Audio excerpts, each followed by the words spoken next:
Dictation शुरू होगी 3 second बाद।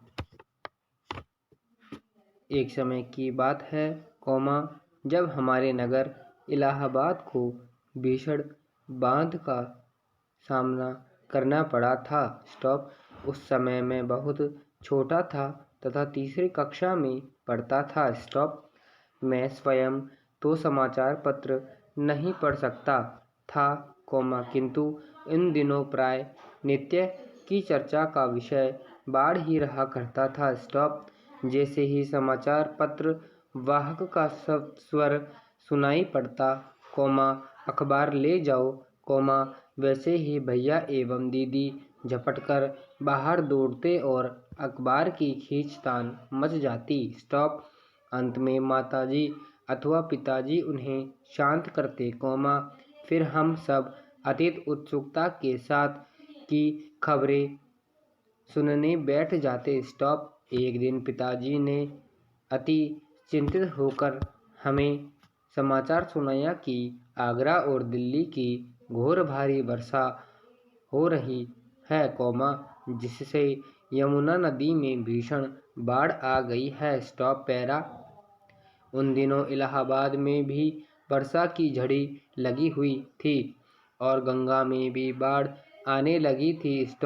हमारा शहर इलाहाबाद 3 दिशाओं से गंगा और यमुना नदियों से घिरा हुआ था, इसलिए यह पूरी आशंका थी कि हमें भीषण बाढ़ का प्रकोप सहना पड़े।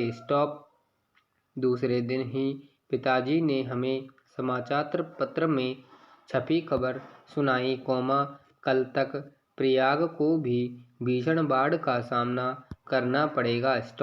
जिधर देखिए, उधर बाढ़ की चर्चा हो रही थी और सभी लोग भयभीत दिखाई दे रहे थे। तभी बड़े भैया कहीं से घूम फिर कर लौटे। उन्होंने बताया कि गंगा और यमुना दोनों ही बहुत बढ़ गई हैं और यह सत्य है कि कल परसों तक ये नदियां अपनी सीमा पार करके सड़कों पर भी प्रवाहित होने लगेंगी। हमारा घर जिस मोहल्ले में है, वह गंगा यमुना के अत्यंत निकट है।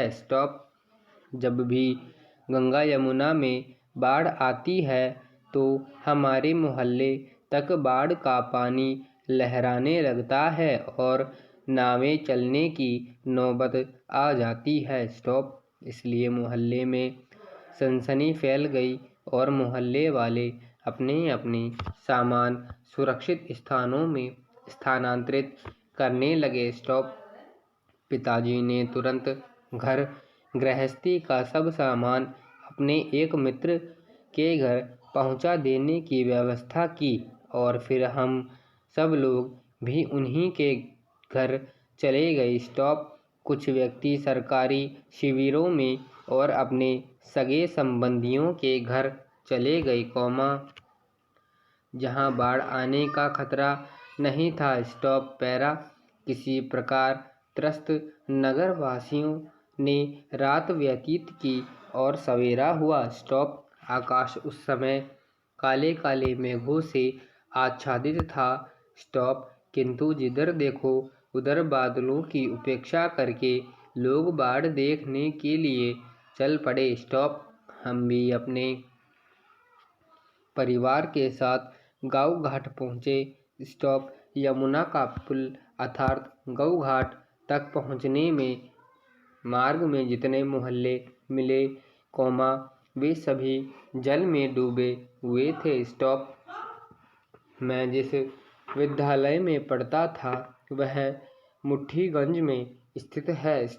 मेरे विद्यालय के सामने वाले की सड़क पर, जो यथेष्ट ऊंचाई पर है, भी यमुना का जल ठाटे मार रहा था। यमुना के पुल पर खड़े होकर देखने से ऐसा प्रतीत होता था। पैरा प्रशिक्षु पुलिस अधिकारियों को संबोधित करते हुए प्रधानमंत्री ने पुलिस की छवि बदलने की जो जरूरत जताई, उस पर इन अधिकारियों के साथ साथ अन्य पुलिस अफसरों और कर्मियों को भी गौर करना होगा, क्योंकि पूरे पुलिस बल के सहयोग से यह अभीष्ट काम हो सकेगा। आज इससे कोई इनकार नहीं कर सकता कि इसकी सख्त ज़रूरत है कि भारतीय पुलिस अपनी नकारात्मक छवि से मुक्ति पाए। जब तक पुलिस इस छवि से मुक्त नहीं होती, तब तक वह जनता का भरोसा नहीं जीत सकती, और जब तक ऐसा नहीं होता, तब तक वह समस्याओं से घिरी रहेगी और अपना काम सही तरह नहीं कर पाएगी। पुलिस किसी भी राज्य की हो, उसकी छवि जनहितैषी बल की नहीं है। आम आदमी अपनी समस्या शिकायत दर्ज कराने के लिए पुलिस के पास जाने से पहले 100 बार सोचता है, क्योंकि उसे यह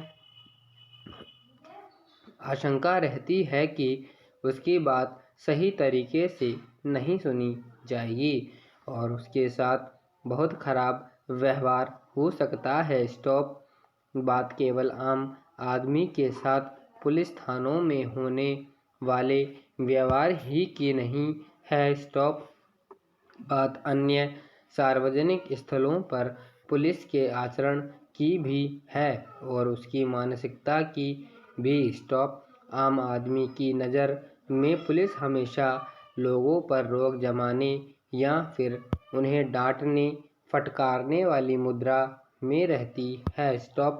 पैरा पुलिस के स्तर पर भले ही बातें जनता की सेवा की होती हों, लेकिन सेवा भाव की जगह वर्दी की धौंस धमक ही अधिक नज़र आती है। ऐसे पुलिसिया तेवर आम लोगों को सशंकित भी करते हैं और हतोत्साहित भी। हालांकि पुलिस के तौर तरीकों में बदलाव की बातें एक लंबे अरसे से हो रही है, लेकिन स्थितियों में कोई उल्लेखनीय सुधार इसलिए नहीं हो पा रहा है, क्योंकि वह उस ढांचे के तहत ही काम कर रही है, जिसे अंग्रेजों ने कायम किया था।